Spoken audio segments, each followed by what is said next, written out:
Mr. Richard Simon, and of course, the issue has to do with his stay on death row as well as his stay in the general population after spending 16 years on death row. Let's pick that up again, Richard. Well, Dr. Haney, like I said, getting off death row and coming to general population was a big transition, just like getting out of prison, coming back into society was a big transition. But out here, I could ask for help. In there, the condition and mindset you put on the front.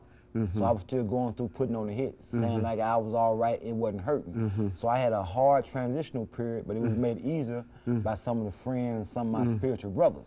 They helped me along the way, and they said I was frustrated. But one of my reasons for coming today was to try to give something back because of my blessing and my mercy, and extend an invitation out there to the young people, man. If you want to learn about prison, you don't have to go to learn about it. There's many people that's willing to let you know that if you can avoid it, don't go.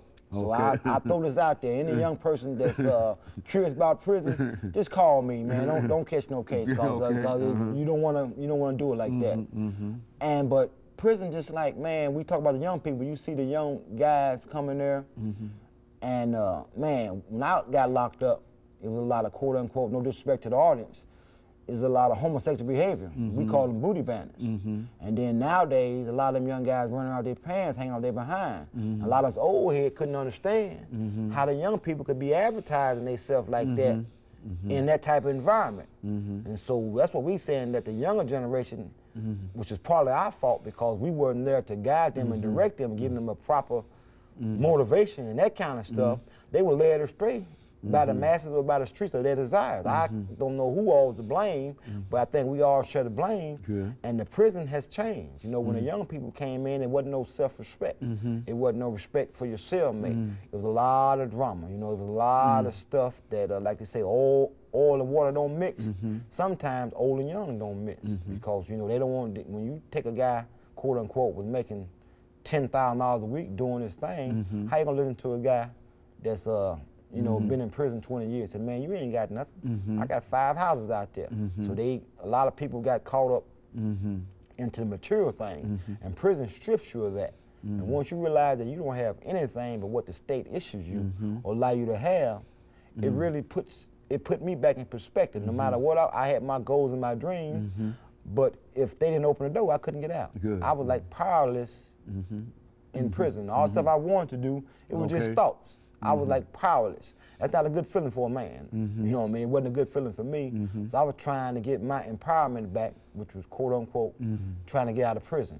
And how do you get out of prison? Put yourself in a position that you're worthy of a second chance.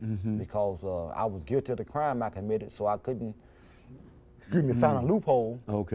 I had to throw myself on the mercy of the parole board. And when you do that, you gotta have a good record. You know what I mean? You can't be acting a fool then say, okay, let me back out in society. I'm gonna be all right. You gotta show good character. And I wasn't just trying to show good character to get out. I wanted to stay out. So I was trying to adopt some behavior to where if I did get out, I wouldn't be back in this situation again. So I was constantly trying to be better, And then I was working. And as you know, I hurt my eyesight while I was working, and believe it or not, that didn't deter me. I still wanted to be a nice person, quote unquote, when I got out and be worthy of a second chance. And my religious environment, my spirituality, basically is the main reason to why I got some understanding about what my purpose in life was. My purpose in life is not to chase all the women, not make all the money, not have all the cars. It's to aid the person next to me, to help my neighbor. Be a good part of the community. If someone's in trouble, move that lamb out their way. People say, oh man, you gotta help. Yes, you do gotta help somebody because my mother might need some help. My child might need some help. So you gotta reap what we sow. We gotta send it out. So for me, spirituality, Islam, as my wife would tell me the other night, saved my life. It changed my mindset. Now it's not gonna save me. I'm not gonna live forever. But I'm gonna live a life to where, to the point to where I'm not gonna be bitter. I'm not gonna be hate. So it saved my spiritual life. It made me back a happy person. Because how can you be so happy you lost your eyesight? Because man, life is good. I can be alive and blind, or I can be dead with my eyesight. Which do I want? You know, I had 2 choices to make. Do I want to go back to death row? People said, man, if you wouldn't get off death row, you had your eyesight. But come on, man, I'd have been dead. You know what I mean? So if I got a choice. So if I had to accept being in population, vision impaired, I was thankful for that. I was learning to show gratitude to the Creator. I was learning to be respectful to the guards. They had a job there. They wasn't there just to punish me and that's me. They there feeding their family. So if I'm having a bad day about being in prison, I ain't got to put it on the guard. You know, how you doing, sir? You know what I mean? I ain't saying try to be his buddy, but then again, don't make his job hard. Don't make, you know, you learn to fit in, get in where you fit in, and slowly but surely, we often hear that a journey of 1,000 miles go step by step. Very good. And slowly but surely, I was able to evolve into a decent human being. Now, a lot of people in prison seen that, but still a lot of old friends and family thought I still was the same, and the test really came once I got out of prison. Because, you know, once you out, what do you do? You know, do you go back to what you was doing, or do you really pray and say, okay, give me the strength to stay on the straight path? That's why some people frown upon a Muslim praying 5 times a day. If I can make my prayers 5 times a day, I had a good day. You know, I ain't done nothing negative. I done went before my God 5 times. So for me, that type of discipline in prison, and me practicing that outside of prison, which has got me cool. I've been out close to 2.5 years, almost 30 months, and I'm still a Muslim. You know, I've been fortunate enough to help charter a mosque. I've been fortunate enough to be a part of some nice things to help people. So if you stick to what keeps you alive in prison and keeps you sane and that kind of stuff, and you practice those type of habits when you get out, there's a good chance you won't get out. And so that's what me and a bunch of my friends or comrades we trying to do. We're trying to give back to help people and keep a reminder to ourselves of where we come from. I'm in constant contact with a lot of prisoners in prison, let them know that they're close, and the same token, remind me that I'm close. You know what I mean? That hey, at one time, I was making a phone call. You know what I mean? At one time, I was asking somebody to do me a favor. Somebody else, right. So I'm feeling that now, not a burden, but I'm feeling what it's like to be an outlet for someone. And how people say, oh man, you a light to me, Rich. I saw anywhere in the world a person in prison, but now I got some friends that's still locked up. That when they call me, it really puts me in a good mood to hear they still striving and that I'm still out.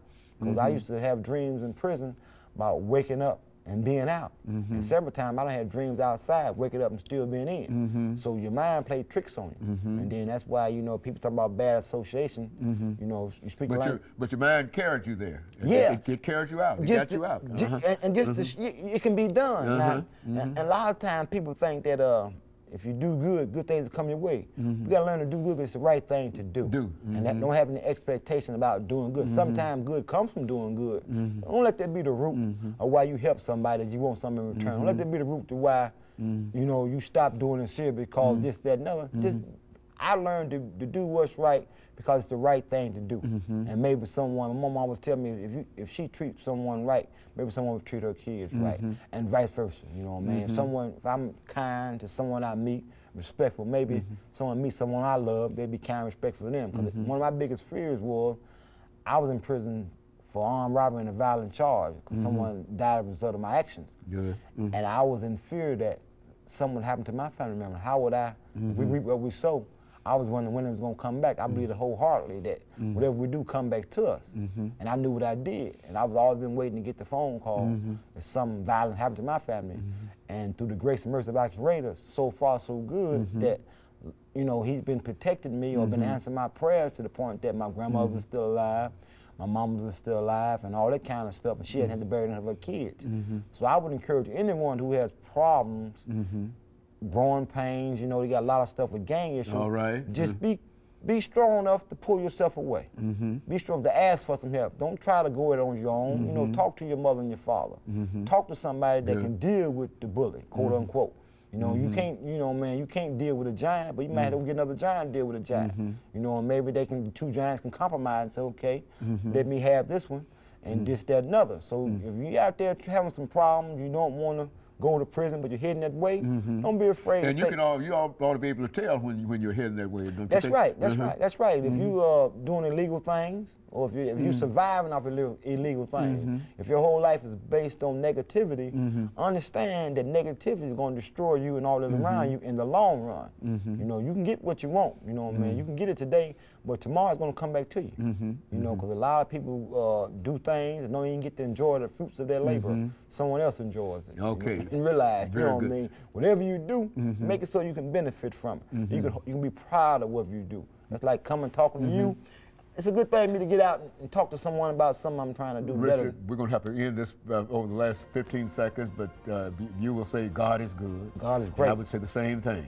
God is great. And I appreciate you coming by and giving us that appreciate information. you. Thank and you, let me Doctor. encourage our audience to tune in again next week for another informative edition of Comments. Thank you, Richard. Thank you, Thank Doctor. you. Appreciate you. All right. Mm-hmm.